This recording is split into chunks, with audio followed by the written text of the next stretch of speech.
Okay, so I want to do a thought experiment, and I've thought about this a decent amount beforehand, but I also kind of want to think this out with chat too.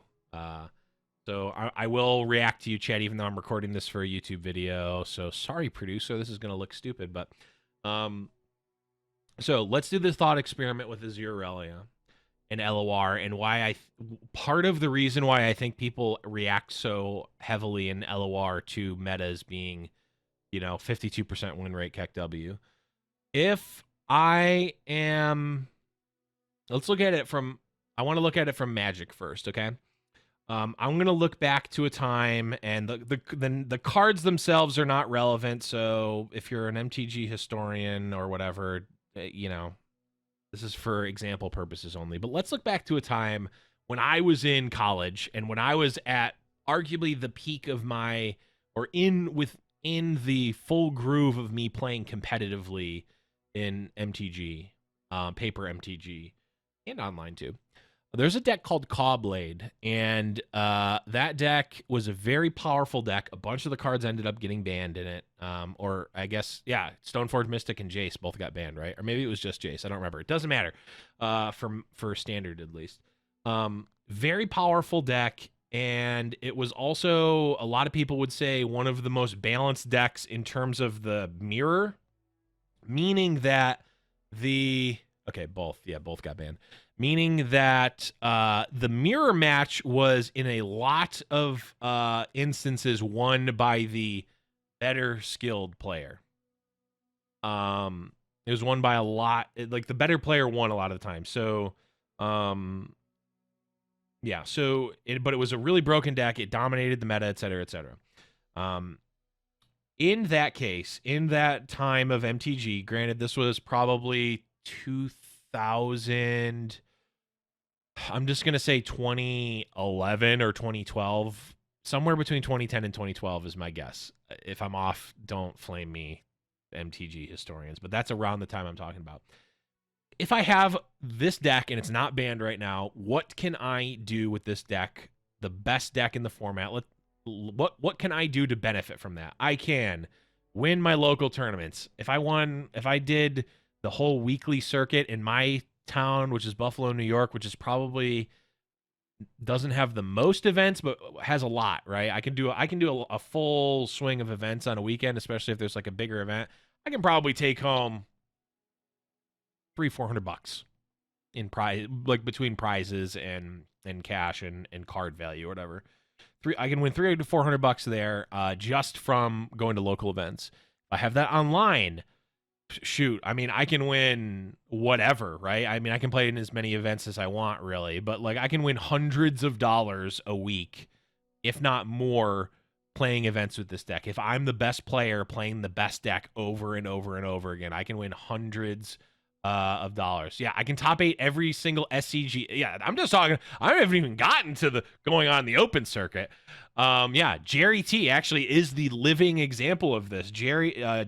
Magic player named Jerry Thompson top 8'd like every single SCG for a long time with that deck, right? There were some other players who I'm not going to name who also top 8'd a bunch of events and did really well, but they also were cheating, so I won't get into that. But Jerry T, if you know who I'm talking about. But and also I'm not going to get into that. But so long story short, if I have the best deck in the format and I'm one of the best players, my reward is I can literally win hundreds, if not thousands of dollars, and I can qualify for.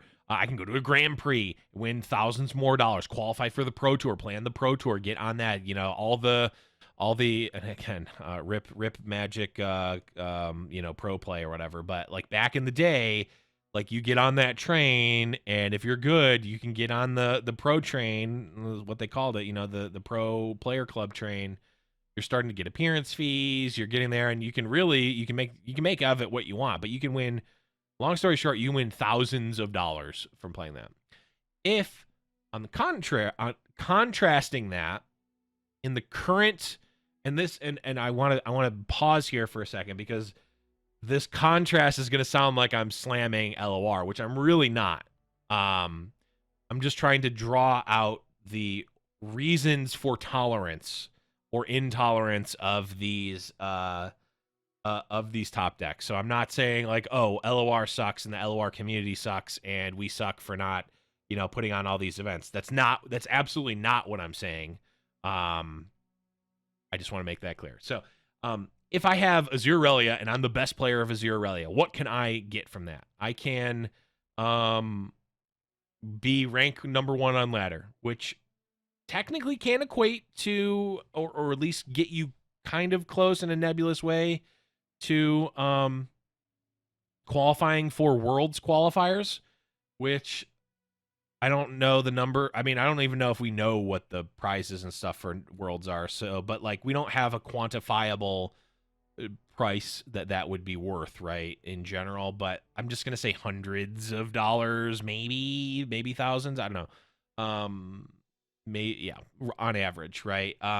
We don't know. So, maybe $1,000. I'm just gonna put an estimate out there. I don't know, but you can win. Actually, here's the thing. That's about it, if I'm being completely honest, because can I go into a tournament and flex being the best player with it? No. If you look at the Runeterra Dex Open, we talked to Broken Ball after they won the Runeterra Dex Open, and they barely played Azir Irelia at all during the day. And they played against it 0 times. Because guess what? The format, you don't ever have to play a single deck if you don't want to. You don't want to play against Azir Irelia? You literally never have to in a tournament because you can ban it every single time. You can bring it, and it can get banned literally every single time, which I think a lot of players experienced at the Runeterra Dex Open. So there's that disconnect there. It's and because of that, because of that, you're not, there's no pushback of like, oh, this is the best deck ever, I want to win, I'm gonna get prizes, I'm gonna ascend, I'm going to play in tournaments, I'm gonna do well in tournaments, blah, blah, blah. There's not really that much of that on the plus side. The minus side is like, oh, this deck is OP, I have to keep playing against it, I play a bunch of mirrors, and even if you're winning, that's whatever. And even if you're good at the mirror, you're never going to have like a 90% win rate in a mirror, right? That's just not how lore is, at least not that we've seen so far. So the negatives are the deck's annoying to play against. It's it's OP, it's really strong. It crushes the deck that I want to play. So what you do is you go, okay, well, I'll just play a different deck. Easy. I do that, and I can have more fun. I can have more enjoyment. You increase your your plus column by saying, "Oh, I want to play this Turbo Thralls deck. I want to play Swole Squirrel combo. I want to play Deep. I want to play this. I want to try something else." That's all great, and and you can do that, and you're not really incentivized. The community is not really incentivized to have a best deck for a long period of time because people want to play new things. People get bored. People want to play different stuff. We also need, are used to playing a bunch of decks because of the formats. There's 3 deck formats. So and also it's super cheap comparatively, right? Like a lot of people, that are either streamers or content creators, even just competitive players, like have all the cards, right? Or most of the cards. If you've been playing for, even 6 months, you probably have every single card that is constructed playable, right? Or you have enough shards or whatever to build any deck that you want, right? So if TFS is the best, or if Azir Irelia is the best deck, but you're sick of playing it, okay, I'm gonna play Thrush Nasus instead. I'm gonna play Deep instead, and I'm gonna build that. Or I built it, last season, and I've got it still. It's all still relevant. So like, you don't get into that complacency, whereas you don't get into that complacency because you can just change your deck and you're gonna have fun. And whether you win or lose, at some level, doesn't matter as much, right? Because you're not playing for thousands of dollars every week. You're not, potentially grinding for a pro tour. You're not doing this. I mean, there is Worlds and there are seasonals. That's a different thing. But in Magic, let's look back at let's shift back over to that Magic example where, okay, my Cobblade deck costs. I mean, Jace's were like what, $150, so that's $600. Let's just say that the Cobblade deck was $1,000 because it probably was relatively close to that to just buy it from scratch. Cobblade's $1,000. I want this deck to be the best deck as long as possible because I'm good at it, and I just spent $1,000 on this, so I need to either recoup that money or get the value out of being able to play it a bunch and get the enjoyment out of that. Right? It's going to take a much longer time, even if you're just converting it into hours of fun had, not even looking at actual money back. If it's going to take a lot more time and you're going to have a lot more tolerance for something to be in the limelight if you spent $1,000 on it versus if you spent, how much does this Azir Irelia deck cost if you just bought all the shards and gems for it now? It's probably like at most $30, right?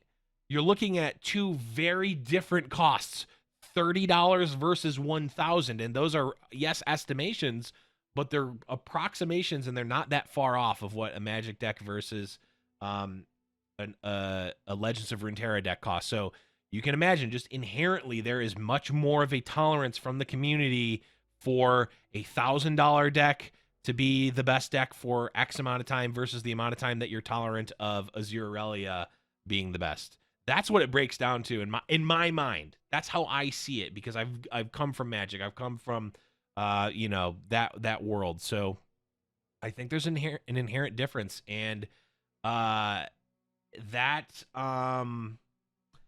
I think is part of the reason that that the community feels the way that they feel about these things. But I don't know. Those are my thoughts on it, and I don't know what the honestly what my solution to it is I want the community and different, organizers and brands and events, and I'm trying to do my part where I can. Let's see more of these Runeterra decks opens. Let's see more Mastering Runeterra opens. I mean, those guys specifically, I'd love to see more of those events, but let's see some of these, esports brands. Let's see some of these other companies get in, and let's see more open events where, yeah, let's get Squeeby Duckling tournaments. Yeah, honestly, no kappa. Let's see more of these open tournaments every week where it's like, okay, and now the single deck thing is still not going to apply, but let's say, this lineup, let's get more of this innovation. And we've even seen it in just these last couple of weeks where there was two big open events in a row. We're starting to see this tournament metagame evolve, which we just don't see.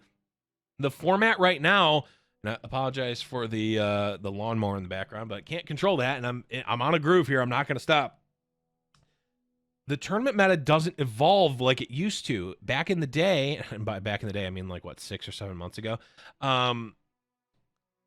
there were the DORs every week. There was Jamfest. It was DOR and Jamfest. So literally every weekend you would have a best of 3 tournament. Now it wasn't Riot Lock. It was the old just no region overlap, 3 deck, 1 ban. Every single week we would see that, and you'd start to see that evolve a little bit. You see it evolve and go, and like the tournament meta evolved every week. Now all we see is the ladder meta evolve, and because it's 1 deck, it is much harder for that to evolve, and people are not as tolerant of Azir Irelia 52% win rate Keck W because of all the reasons I just talked about. But with the tournament meta, there's more incentive. There's more incentive to innovate. It's like, okay, well, we know at the earliest the patch is going to come on whatever date. So if I want to win this upcoming 1K, I better figure out a way. It doesn't matter if it's broken or not. Cry all you want to the devs. It's not going to get changed before this point in time. I'm going to, instead of crying and putting a post on Reddit and complaining, I'm going to instead try to beat it or, keep trying to play it. And then there's that back and forth. And as more of this ecosystem develops, then the more of this ecosystem develops, the more innovation that will happen naturally at the top level. So I don't know. Those are my thoughts on it. It was a little bit free flow of ideas. But I think at least some of the points make sense, and that's at least where I'm coming from. So yeah, that's all I got. That's all I got. Hey, you made it to the end of the video. Thanks for that. Do us a favor, leave a comment below and subscribe to the channel if you want to see more. Also, if you want notifications, go ahead and ring the fucking bell.